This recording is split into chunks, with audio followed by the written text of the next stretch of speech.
The names of the people? You mean the names of the people that are on the plane?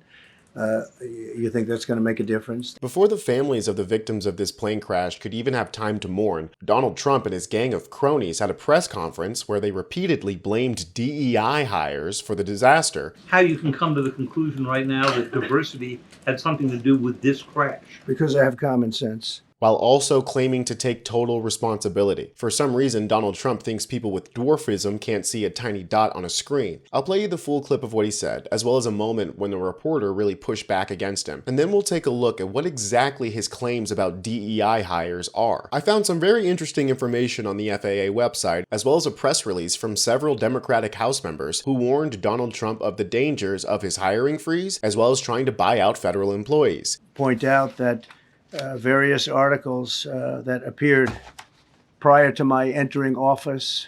And here's one. The FAA's diversity push includes focus on hiring people with severe intellectual and psychiatric disabilities. That is amazing. And then it says FAA says people with severe disabilities are most underrepresented segment of the workforce, and they want them in, and they can be air traffic controllers. I don't think so. This was in January 14th, so that was a week before I entered office. They put a big push to put diversity into the FAA's program. Then another article, the Federal Aviation Administration, this was before I got to office, recently, second term. The FAA is actively recruiting workers who suffer severe intellectual disabilities, psychiatric problems, and other mental and physical conditions under a diversity and inclusion hiring initiative spelled out. Targeted disabilities are those disabilities that the federal government, as a matter of policy, has identified for special emphasis in recruitment and hiring, the FAA's website states. They include hearing, vision, missing extremities, partial paralysis, complete paralysis, epilepsy, severe intellectual disability, psychiatric disability, and dwarfism all qualify for the position of a controller of airplanes pouring into our country, pouring into a little spot, a little dot on the map, a little runway. The initiative is part of the FAA's diversity and inclusion hiring plan. Think of that. The initiative is part of the FAA's diversity and inclusion hiring plan, which says diversity is integral to achieving FAA's mission of ensuring safe and efficient travel. I don't think so. I think it's just the opposite.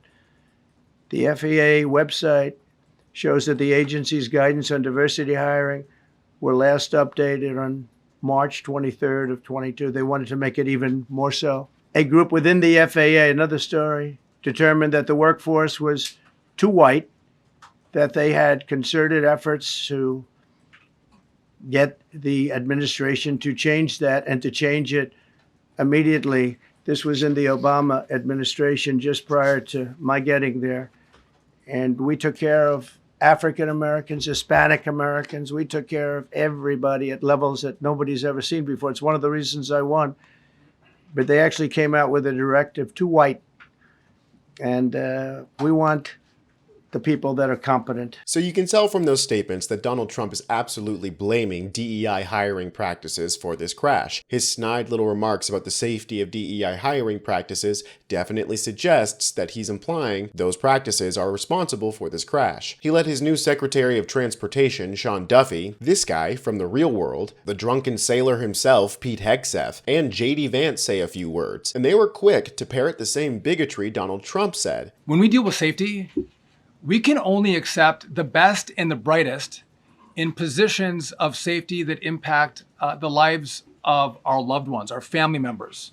And I think you make a really important point on that, Mr. President. That is the motto of your presidency, the best and the brightest. And so we will not accept excuses. We will not accept passing the buck. We are going to take responsibility at the Department of Transportation and the FAA to make sure we have the reforms that have been dictated by President Trump in place to make sure that these mistakes do not happen again. But I want to echo what the Transportation Secretary and you, Mr. President, said, because it pertains to the DOD as well.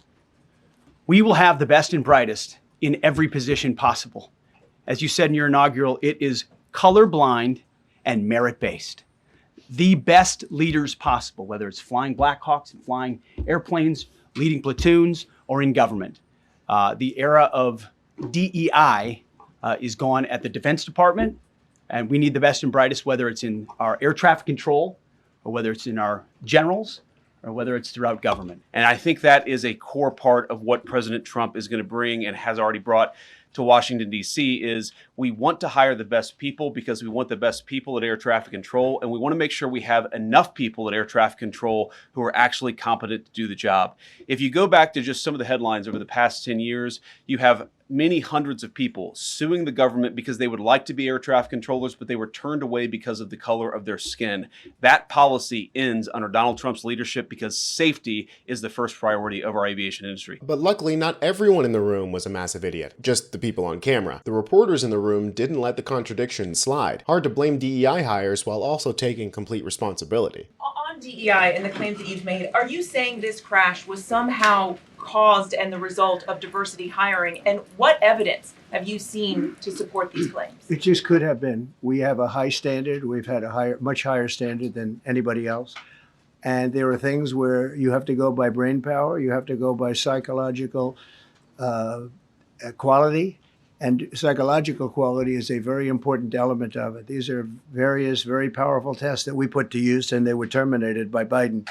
And Biden went by a standard that's the exact opposite. We don't even yet know the names of the 67 people who were killed, and you are blaming Democrats and DEI policies and air traffic control and seemingly the member of the U.S. military who was flying that Black Hawk helicopter. Don't you think you're getting ahead of the investigation right now? No, I don't think so at all. I don't think with the names of the people, you mean the names of the people that are on the plane, you think that's going to make a difference? Does it comfort their families They to are hear you a blaming group of DEI people that have policies? lost their lives. President, you have today blamed the diversity elements, but then told us that you weren't sure that the controllers made any mistake. You then said perhaps the helicopter pilots were the ones who made the mistake. It's all under investigation. I understand that.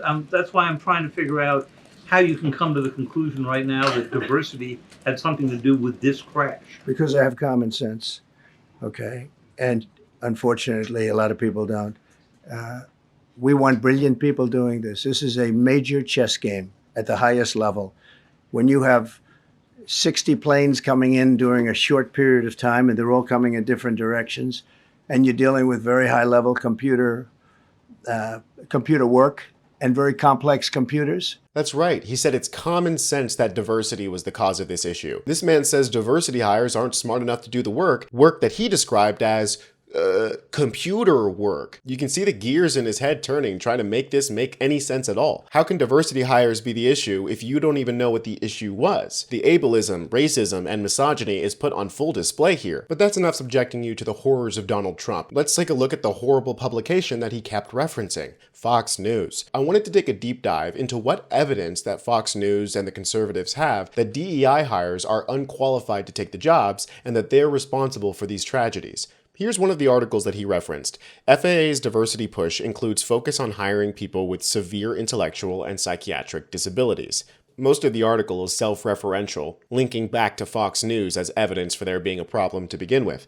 But the one thing that they do point to is an initiative by the FAA to target those with disabilities. Doing a search on the FAA site for the language that they quote brings you to this page, the Direct Hiring Authorities, which lists a series of categories of people who may receive non-competitive considerations for job openings in the FAA. Non-competitive meaning they're on a short list. When we look at the section for people with targeted disabilities, there's a very interesting paragraph that completely undermines everything that they're saying. Certification of job readiness. An individual hired under this authority must be ready to perform the job for which they are being considered. This certification is a statement that the individual is likely to succeed in the performance of the duties of the position for which he is applying. So while the individual must prove that they do have severe intellectual disabilities or severe physical disabilities or psychiatric disabilities, they must also prove that those disabilities don't get in the way of the regular job requirements. They do not, in fact, lower the standards in order to make accommodations for some sort of quota. Here's another garbage article from Fox News that was referenced. Here's how DEI in the control tower threatens airline frontline safety. Whoever wrote this article is so stupid they flat out admit that it's difficult to draw a direct line between diversity considerations broadly and any one incident or disaster,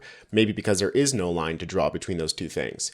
But his main source of evidence is a lawsuit from Mountain States Legal Foundation, who put forward a discrimination claim against the FAA. Taking a deeper look at this lawsuit, it stems from a 2013 decision to abandon a long-time hiring practice and institute a biographical questionnaire. This lawsuit argues that the questionnaire was designed to screen out candidates who weren't members of a preferred racial minority. And while this lawsuit is currently active, they don't provide any evidence that this biological questionnaire was the main consideration factor in why these people weren't hired. The mere fact that a biological questionnaire exists doesn't mean that that was the most important thing when it came to the hiring decision. But on top of that, going back to the FAA's website will show that the FAA got rid of the biological assessment in 2018, begging the question, what DEI hiring practices are they talking about? They've yet to point to one piece of evidence that shows that the FAA is lowering its standards in order to hit some sort of minority quota. All they can point to is an initiative to put people with disabilities on a short list for consideration. And while Donald Trump is blaming people with dwarfism for the crash, in reality, he's been doing a lot of things in his 9 days in presidency to make the FAA way more dangerous.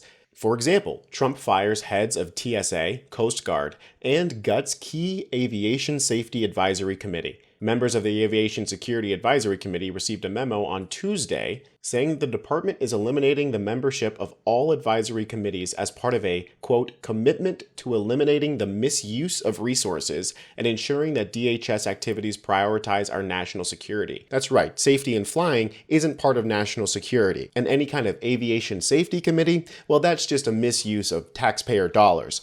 Good money that can go straight to military contractors, I'm sure. And it's not like Trump wasn't warned that his practices are dangerous. Here's Ranking Members Larson and Cohen's statements on Trump's dangerous freeze of air traffic control hiring. Quote, the bipartisan FAA Reauthorization Act of 2024 directs the administration to hire the maximum number of air traffic controllers.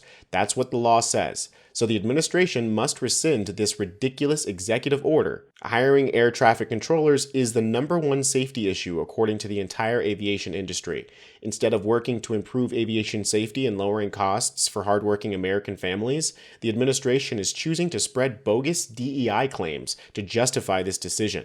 I'm not surprised by the president's dangerous and divisive actions, but the administration must reverse course.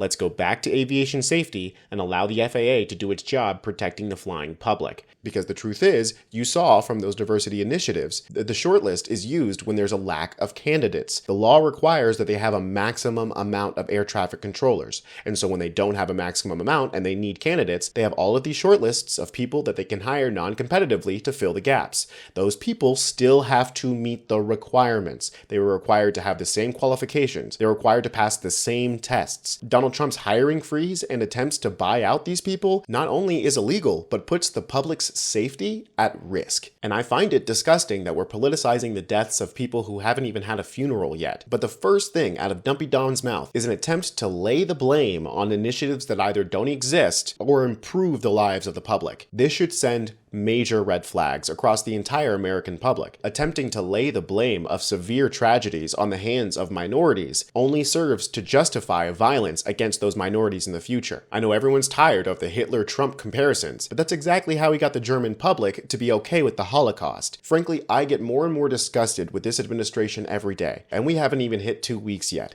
Folks, it's going to be a long 4 years, but we'll be here every step of the way. I'm Tony Hinderman with Really American, and I'll catch you next time.